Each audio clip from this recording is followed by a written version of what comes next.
everyone, welcome to Discovery Natural. One of the most popular questions I get asked all the time is how to go natural. Today I'm going to share with you some tips and some information that you did not know about going natural, and I hope this helps you. So when it comes to going natural, there are two things that you have to know. There are two ways you can go natural, and there's only two ways you can go natural. There is no magic product that will make you go natural overnight. So the two ways you can go natural is, first of all, by doing the big chop, which means just cutting off your hair, cutting off the relaxed part of your hair. And the second way is to transition from relaxed hair to natural hair. Now, for doing the big chop, you will actually have a very small amount of hair. If you did not let your new growth, the relaxer, the new growth grow in, you're gonna have a really small amount of hair. And if you're someone that you're not comfortable with having that amount of hair, then it is better for you to transition.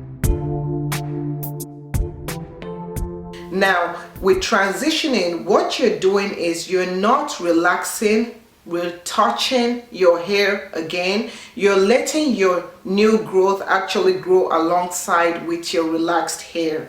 So that is what I did, and that's what we're going to be talking about for the rest of this video. Now, when it comes to transitioning from relaxed hair to natural hair, when you're dealing with the two textures, you have to be very careful, because what happens is that you have a demarcation line, and that demarcation line is where your relaxed hair joins with your natural hair. And that area, it's always very fragile and it tends to break more frequently. So you have to be very gentle, and you can try practicing using your fingers to detangle your hair. One thing that helped me a lot when I was transitioning was co-washing, because what co-washing does is that it brings in the moisture into your hair rather than stripping out moisture from your hair by shampooing all the time.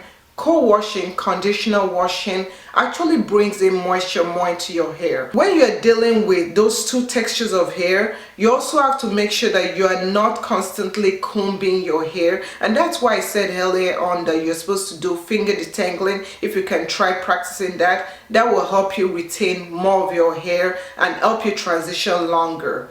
In terms of styling your hair, what I did was not something that a lot of people did when they were transitioning. A lot of people, when they were transitioning, what they did was they put their hair into braids, extensions, maybe they use weaves or other methods to maintain their hair. What I did was I treated my hair as if it was natural. I feel that when you treat your hair as if it is natural, when it is not, it helps you along the journey. It helps you understand your hair better while you're still transitioning.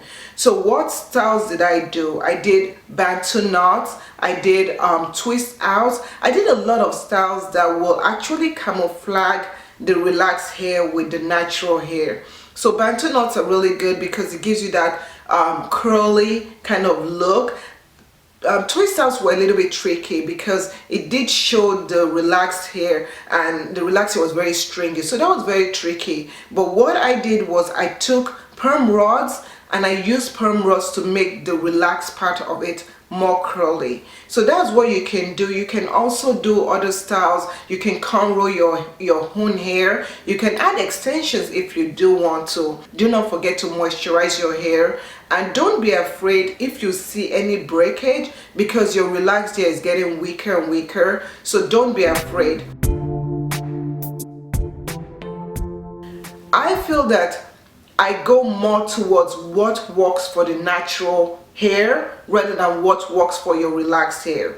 So when I was transitioning, I did start using the curly girl method, which was no sulfates, no silicons, and none of those mineral oils and all those other stuff. And I feel that that really helped me out.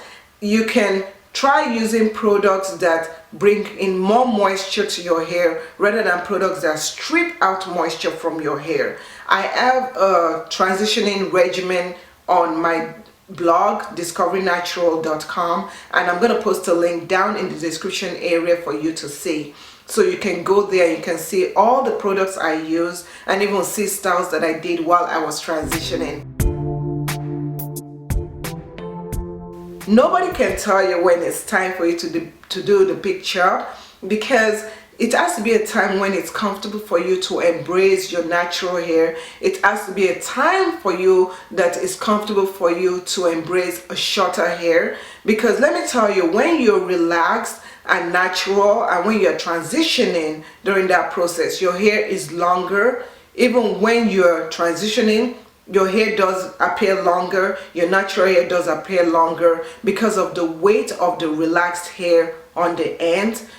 But when you cut off those relaxed hair, it is going to shrink up, and you'll have to embrace shrinkage. And shrinkage is normal. Shrinkage is actually a good thing because it shows how healthy your hair is. The more shrinkage you get, the more healthier your hair gets, your hair looks, and the more elasticity your hair has, which is also good. So shrinkage to me is not a bad thing, but you have to know when it's time for you to do the big chop.